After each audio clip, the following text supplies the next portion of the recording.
Ada beberapa teori seni yang pada dasarnya dapat digolongkan dalam beberapa kelompok pemikiran. Seperti, yang pertama, teori mimesis. Inti dari teori mimesis ini adalah perkembangan seni naturalis, baik secara formal maupun sebagai pengenalan pengalaman. Yang kedua, teori instrumental. Teori-teori ini berpijak pada pemikiran bahwa seni mempunyai tujuan tertentu dan bahwa fungsi dan aktivitas seni sangat menentukan dalam suatu karya seni. Misalnya, fungsi-fungsi edukatif, fungsi-fungsi propaganda, religius, dan sebagainya. Ketiga, teori formalistis. Teori-teori ini merupakan reaksi terhadap kedua teori di atas karena menganggap bahwa keduanya tidak memberikan standar penilaian estetis. Yang keempat, teori-teori abad ke-20. Teori-teori ini lebih praktis dan menitik beratkan pada kritik dan apresiasi. Yang kelima, teori bentuk. Filsafat seni membahas pula berbagai teori tentang seni. Teori-teori itu pada umumnya tergolong dalam pengertian teori umum tentang seni atau General Theory of Art. Yang keenam, teori pengungkapan. Teori bentuk mendapat tantangan dari teori pengungkapan tentang seni, Expression Theory Art. Dalil dari teori ini ialah bahwa art is an expression of union feeling. Seni adalah suatu pengungkapan dari perasaan manusia. Teori metafisis. Teori ini yang bercorak metafisis merupakan salah satu teori yang tertua, yakni berasal dari Plato yang karya-karya tulisannya untuk sebagian membahas estetik filsafati, konsepsi keindahan, dan teori seni. Yang kedelapan, teori psikologis.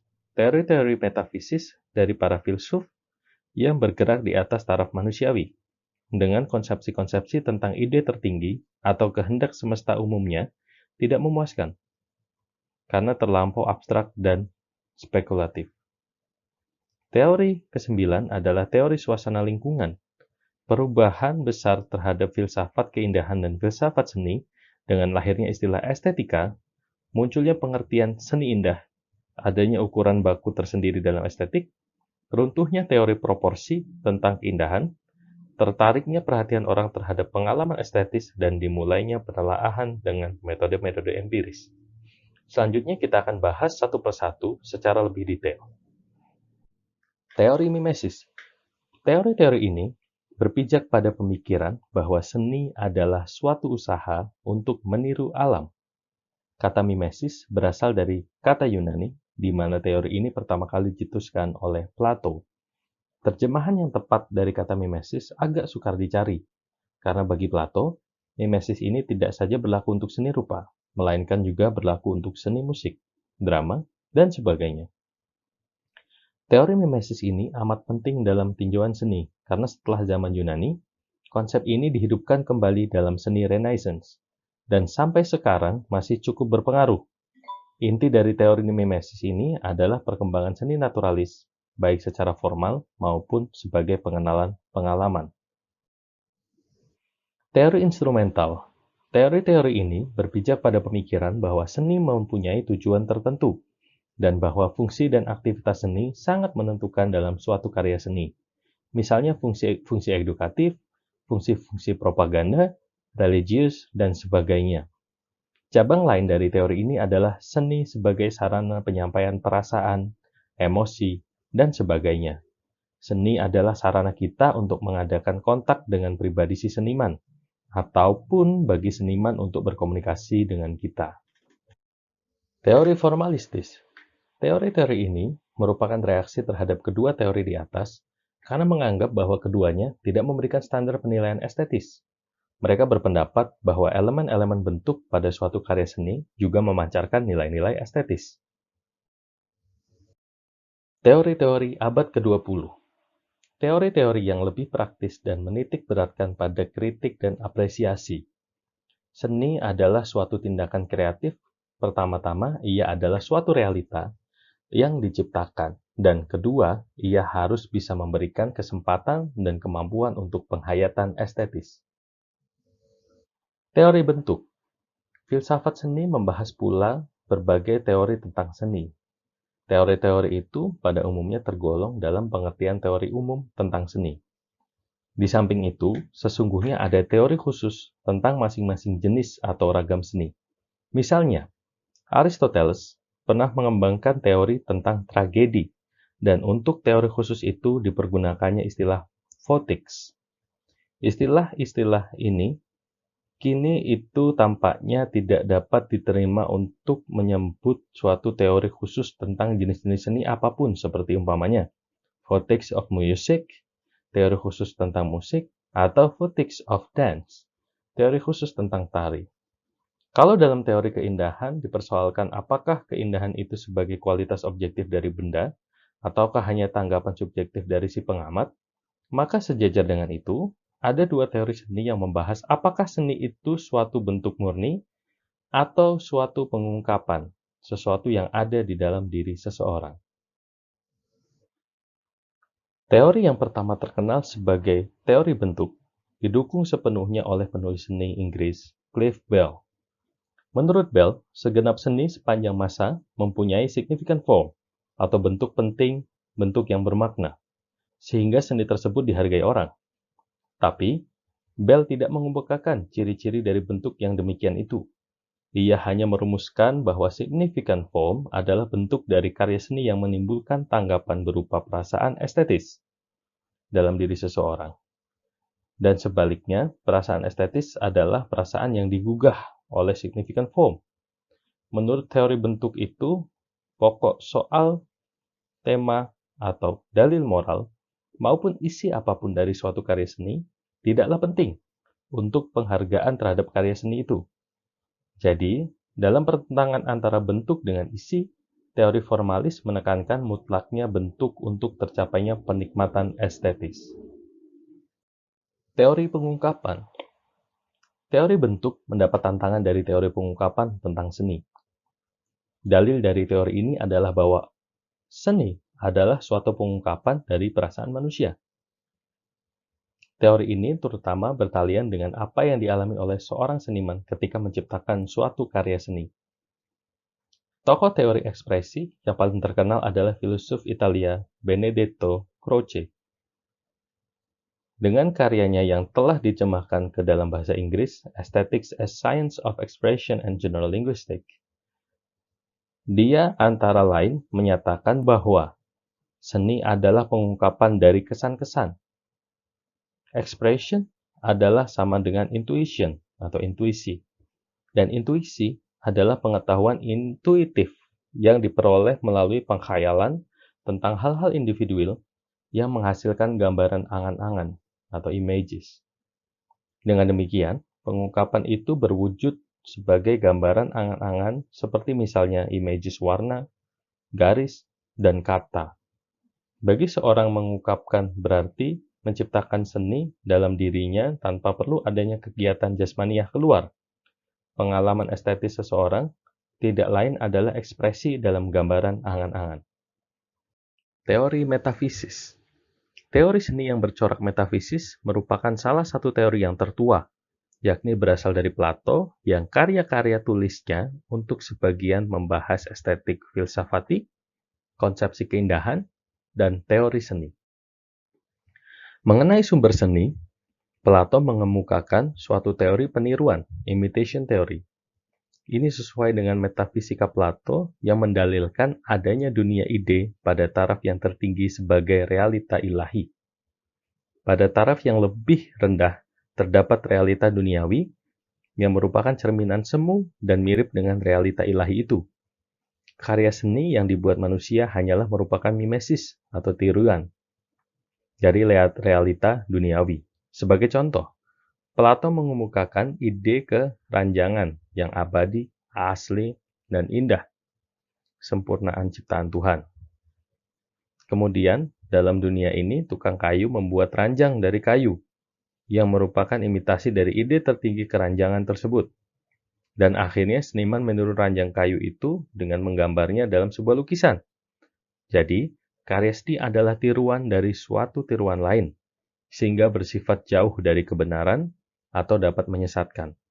Karena itu, seniman tidak mendapat tempat sebagai warga dari negara republik yang ideal menurut konsepsi Plato. Dalam zaman modern, suatu teori seni lainnya yang juga bercorak metafisis dikemukakan antara lain oleh filsuf Arthur Schopenhauer.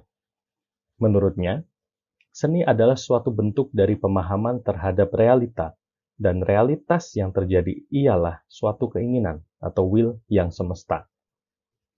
Dunia objektif sebagai ide hanyalah wujud luar dari keinginan itu. Selanjutnya, ide-ide itu mempunyai perwujudannya sebagai benda-benda khusus. Pengetahuan sehari-hari adalah pengetahuan praktis yang berhubungan dengan benda-benda itu. Tapi, ada pengetahuan yang lebih tinggi kedudukannya, yakni yang diperoleh bila mana pikiran diarahkan kepada ide-ide dan merenungkannya demi ide-ide itu sendiri. Dengan melalui perenungan semacam inilah lahirlah karya seni. Seniman besar adalah seseorang yang mampu dengan perenungannya itu menembus segi-segi praktis dari benda-benda di sekelilingnya dan sampai pada maknanya yang dalam, yaitu memahami ide-ide di baliknya. Teori psikologis. Teori-teori metafisis dari para filsuf yang bergerak di atas taraf manusiawi dengan konsepsi-konsepsi tentang ide tertinggi atau kehendak semesta umumnya tidak memuaskan karena terlampau abstrak dan spekulatif. Sebagian ahli estetik dalam abad modern menelaah teori-teori seni dari sudut hubungan karya seni dan alam pikiran penciptanya dengan mempergunakan metode-metode psikologis. Misalnya, berdasarkan psikoanalisa, dikemukakan teori bahwa poros penciptaan seni adalah pemenuhan keinginan-keinginan bawah sadar dari seseorang seniman. Sedangkan karya seninya itu merupakan bentuk terselubung atau diperhalus yang diwujudkan keluar dari keinginan-keinginan itu. Pendapat-pendapat lainnya telah dikemukakan dalam uraian 3.32 di depan. Suatu teori lain tentang sumber seni adalah teori permainan, play theory, yang dikembangkan oleh Frederick Schiller dan Herbert Spencer. Menurut Johann Christoph Friedrich Schiller, asal mula seni adalah dorongan batin untuk bermain-main yang ada dalam diri seseorang. Seni merupakan semacam permainan menyeimbangkan segenap kemampuan mental manusia terhubung dengan adanya kelebihan energi yang harus dikeluarkan. Bagi Spencer, permainan itu berperan untuk mencegah kemampuan mental manusia yang menganggur dan kemudian menciut karena disia-siakan. Seseorang yang semakin meningkat taraf kehidupannya tidak memakai habis energinya untuk keperluan sehari-hari. Kelebihan tenaga itu lalu menciptakan kebutuhan dan kesempatan untuk melakukan rangkaian permainan yang imajinatif dan kegiatan yang akhirnya menghasilkan karya seni. Teori permainan tentang seni tidak sepenuhnya diterima oleh para ahli estetik. Keberatan pokok yang dapat diajukan adalah bahwa permainan merupakan suatu rekreasi, padahal seni adalah kegiatan yang serius dan pada dasarnya kreatif. Sebuah teori lagi yang kiranya dapat digolongkan dalam teori psikologis ialah teori penandaan atau signification theory, yang memandang seni sebagai suatu lambang atau tanda dari perasaan manusia. Simbol atau tanda yang menyerupai atau mirip dengan benda dilambangkan disebut iconic sign atau tanda serupa. Misalnya, tanda lalu lintas yang memperingatkan jalan berkelok-kelok dengan semacam huruf Z adalah suatu tanda yang serupa atau mirip dengan keadaan jalan yang akan dilalui. Menurut teori penandaan itu, karya seni adalah iconic signs dari proses psikologis yang berlangsung dalam diri manusia, khususnya tanda-tanda dari perasaannya. Sebagai contoh, sebuah lagu dengan irama naik turun dan alunan cepat lambat, serta akhirnya berhenti, adalah simbol atau tanda dari kehidupan manusia dengan berbagai perasaannya yang ada pasang atau surutnya, serta saat tergesa-gesa atau santainya, dan ada akhirnya. Teori suasana lingkungan. Abad ke-18 merupakan titik awal dari perubahan besar terhadap filsafat keindahan dan filsafat seni dengan lahirnya istilah estetika. Munculnya pengertian seni indah, adanya ukuran baku tersendiri dalam estetik, runtuhnya teori proporsi tentang keindahan, tertariknya perhatian orang terhadap pengalaman estetis dan dimulainya penelaahan dengan metode-metode empiris. Suatu perkembangan lainnya lagi yang penting ialah timbulnya gagasan tentang otonomi seni. Perubahan-perubahan sosial, ekonomi, dan politik dalam abad ke-19 mengakibatkan semakin besarnya perhatian orang terhadap kedudukan, peranan dan hubungan seni dengan masyarakat lingkungannya. Sebagai filosof, ahli estetik, dan seniman terutama di Prancis merencanakan dan mencanangkan ajaran bahwa seni adalah otonom, dapat berdikari, dan memiliki tujuan sendiri. Seni tidak perlu mengabdi pada suatu apapun di luarnya, dan karena itu tidak boleh dinilai dengan ukuran-ukuran baku yang tidak bercorak estetis, seperti misalnya pertimbangan-pertimbangan moral, politik, atau keagamaan. Bagi para seniman sendiri, seni merupakan panggilan hidupnya, dan tugas mereka hanyalah menyempurnakan hasil karyanya, terutama keindahan bentuknya. Doktrin itu semakin lama semakin diagung-agungkan sehingga menjadi suatu pandangan hidup atau aliran pemikiran yang disebut estetikisme. Antara tahun 1820 sampai 1830, ajaran tersebut menjadi semakin terkenal dengan semboyan art for art, yang diterjemahkan ke dalam bahasa Inggris menjadi art for art's sake, seni demi seni itu sendiri. Semboyan termasyhur itu pertama kali digunakan oleh filosof Victor Cousin. Pertentangan pendapat antara pendukung dan penentang ajaran tentang otonomi seni yang mutlak terjadi sampai ke Jerman dan Inggris. Dalam abad ke-20, filosof Amerika John Dewey menganut teori suasana lingkungan bagi seni. Beliau menentang pemisahan seni dari segi-segi kehidupan yang lainnya dan menekankan hubungan terus-menerus di antara keduanya itu. Menurut Dewey, seni tersatu padukan begitu erat dengan lingkungan hidup yang menumbuhkan dan dalam lingkungan itu seni dinikmati. Dengan demikian, seni hanyalah dapat dimengerti dalam rangka makna sosial yang terkandung di dalamnya.